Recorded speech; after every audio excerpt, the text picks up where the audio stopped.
पूर्व मंत्री गोविंदराम मेघवाल का सियासी दौरा कहें या फिर इस दौरे का विश्लेषण कहें जो कल होने जा रहा है। हमने जब ऑफिशियल पेज देखा तो वहां पर इस प्रकार की कोई जानकारी उपलब्ध नहीं हुई, लेकिन सूत्र ये बता रहे हैं और उनके अपने लोग ये बता रहे हैं कि कल छतरगढ़ के गोविंदराम मेघवाल के फार्म हाउस पर एक बहुत ज़बरदस्त मीटिंग का आयोजन हो रहा है।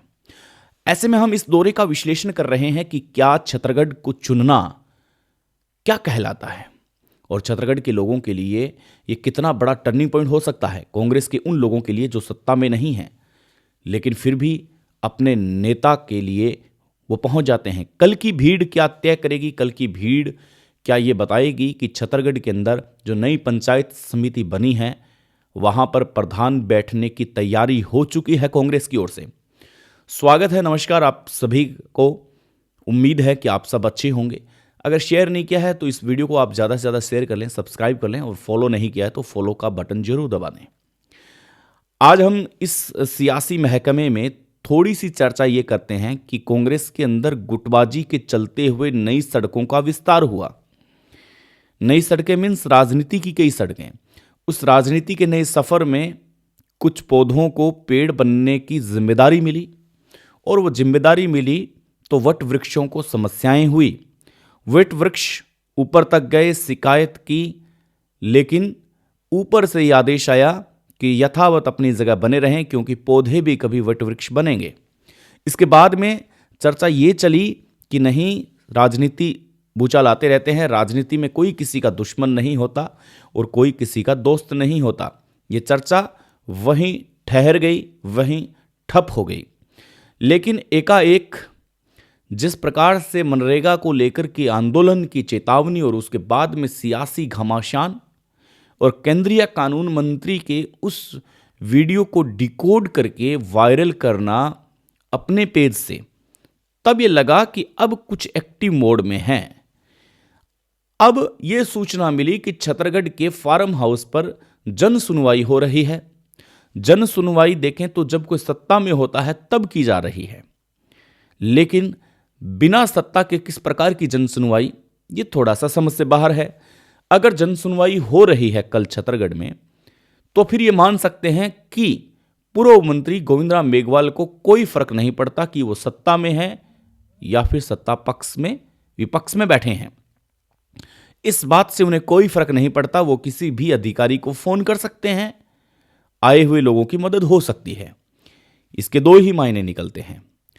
अब हम चलते हैं उस दिशा की ओर जहां पर यह दशा बनती हुई नजर आ रही है कि गोविंदराम मेघवाल इस पंचायती राज चुनाव में आखिर करना क्या चाहते हैं। कल की मीटिंग के बड़े मायने देखे जाने वाले हैं।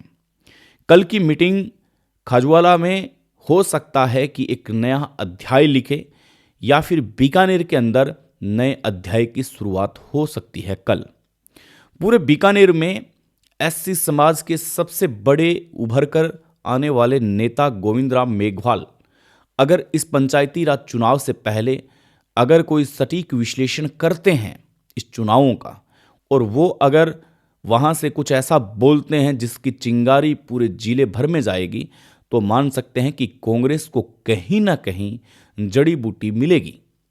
सरिता चौहान की बात करें कि सरिता चौहान आजकल काफ़ी मीटिंगों में इंटरेस्टेड होने लगी है।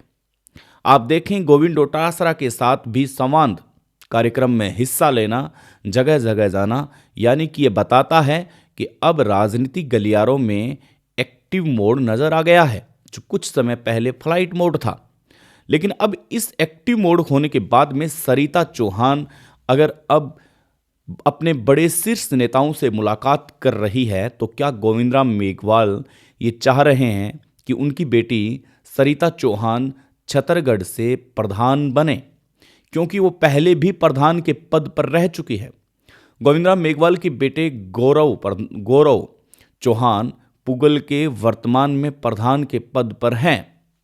ये जरूर है कि प्रशासक लग चुका है, लेकिन फिर भी लोग उन्हें प्रधान कह रहे हैं। ऐसे में ये कयास तो यही लगाया जा सकता है कि सरिता चौहान को अब राजनीति में उतारने की पूरी तैयारी हो चुकी है। वैसे राजनीति में उतरी हुई सरिता चौहान कुछ दिनों से क्षेत्र में नहीं है, लेकिन अगर कल फार्म हाउस पर सरिता चौहान अगर आपको दिखाई देती है तो ये मायने आराम से लगाए जा सकते हैं कि सरिता चौहान ही प्रधान बनने की रेस में सबसे आगे चल रही है। अगर कल की इस मीटिंग में, कल की जनसुनवाई में सरिता चौहान अगर वहां आपको दिखाई देती है तो आप इस वीडियो को सेव कर सकते हैं और आप ये नोट भी कर सकते हैं कि सरिता चौहान अब प्रधान बनने की रेस में है। ऐसे में प्रधान बनने की इस रेस में भाजपा के कई चेहरे भी हैं, लेकिन भाजपा के अंदर अब सबसे बड़ी समस्या ये है कि भाजपा के अंदर काफ़ी ऐसे चेहरे हैं जो प्रधान बनना चाह रहे हैं, लेकिन सबको टिकट मिले ऐसा संभव नहीं है, क्योंकि कौन सा शीर्ष नेतृत्व चाहता है, कौन सा क्षेत्रीय नेतृत्व चाहता है और कौन सा संघीय ढांचा चाहता है, ये भी देखना पड़ेगा। इसलिए इन तीनों को मिलाकर के दोनों ही पार्टी में, चाहे वो कांग्रेस हो चाहे बीजेपी हो, दोनों के अंदर आप ये देखने की कोशिश करें कि इनके भी शीर्ष नेतृत्व की कुछ उम्मीदें होती है, क्षेत्रीय नेतृत्व की उम्मीदें होती है। फिर पूरा का पूरा जो पार्टी का एक ढांचा होता है जिसे हम संघीय ढांचा कह रहे हैं, इसमें आरएलपी भी आती है।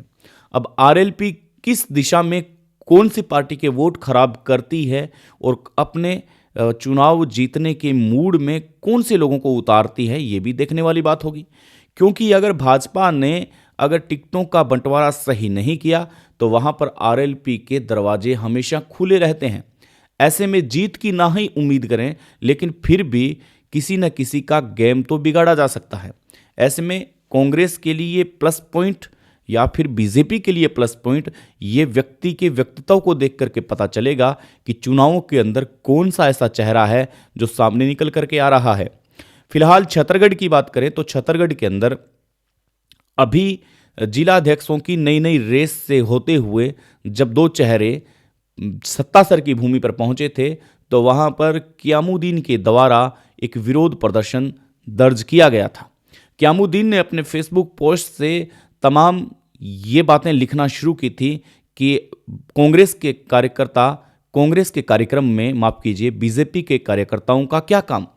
उस बात को मीडिया ने भी जगह दी, लेकिन इसके बाद में ये आकलन किया गया कि क्यामुद्दीन तो बेवजह ही कर रहे हैं, क्योंकि क्यामुद्दीन को तो ऊपर से आदेश मिला है। अब ये ऊपर से आदेश कैसा मिलता है ये तो क्यामुद्दीन ही बता सकते हैं या इस बात का खंडन करते हैं, लेकिन लोगों के अंदर जो बात है, लेकिन कांग्रेस के लिए गनीमत ये रही कि वो बात ज़्यादा दिन तक चली नहीं।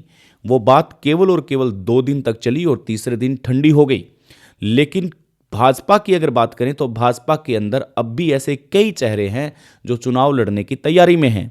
लोग ये कह रहे हैं कि आगे आप रुकिए, इस चुनावों के बाद में हम बताएंगे सत्ता से प्रश्न कैसे होते हैं, क्योंकि अभी तो उन्हें उम्मीद है कि अभी अगर प्रश्न पूछेंगे तो ठीक नहीं रहेगा, क्योंकि अभी तो हमें टिकट लेनी है और अगर टिकट अगर नहीं ली तो फिर ऐसा कयास ये लगाया जाएगा कि नहीं, टिकट ली नहीं, उससे पहले ही आप बोलने लग गए, तो जिसको टिकट मिलने वाली है वो भी कहीं ना कहीं इस पर रुक जाएंगे। इसलिए गनीमत ये है कि कहीं जहां हो वहीं बैठे रहो, बैलेंस करते रहो, लेकिन बोलने का मौका जरूर मिलेगा। बोलेंगे कब? जब हमें लगेगा कि टिकट नहीं मिलेगी।